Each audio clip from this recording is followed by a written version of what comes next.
યશોદાને નીંદર નથી આવતી. માં યશોદાનું ધ્યાન છે એ તો કૃષ્ણ ઉપર જ છે. કૃષ્ણને જોવે અને કૃષ્ણને જોવે અને માં યશોદા છે એ આંસુડાઓની ધારાએ રડે છે. અને માં યશોદા છે એ આંસુડાની ધારાઓએ રડે. માને એમ થાય કે અમારો કૃષ્ણ એ ફરી પાછો ક્યારે આવશે. કેમ તો કે માં પાત્ર છે, અદ્ભુત પાત્ર કીધું ને મેં, માં છે અદ્ભુત પાત્ર છે. રાતના એ દીકરો કોઈ કામ ધંધા એ ગયો હોય અને રાતના એ 11-12 વાગ્યા હોય, એનો સમય હોય 11 વાગ્યાનો કે 11 વાગે દરરોજ માટે ઘરે આવી જતો હોય અને વળી ક્યારેક 12 વાગી ગયા હોય ને તો માં છે એ ઘરના બધા સભ્યો સૂઈ ગયા હોય પણ માં જાગતી હોય અને માં પાછી એમ કે જરાક ફોન કરતો, હજી મારો દીકરો કેમ નથી આવ્યો.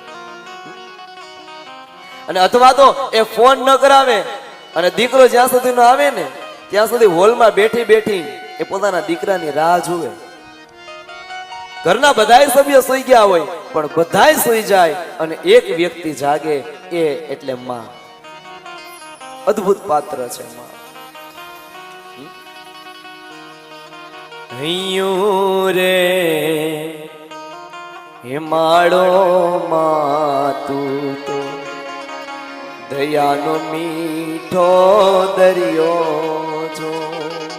હૈયું રે હિમાળો માં તું દયાનો મીઠો દરિયો છો.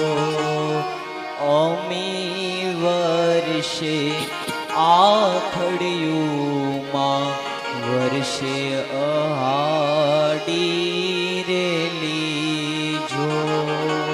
અમી વરસે આખડીઓ માં વર્ષે અહાડી રેલી જો.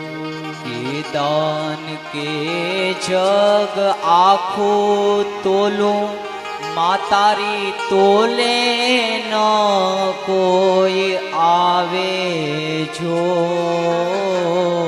દાન કે જગ આખું તોલું તારી તોલે ના કોઈ આવે જો.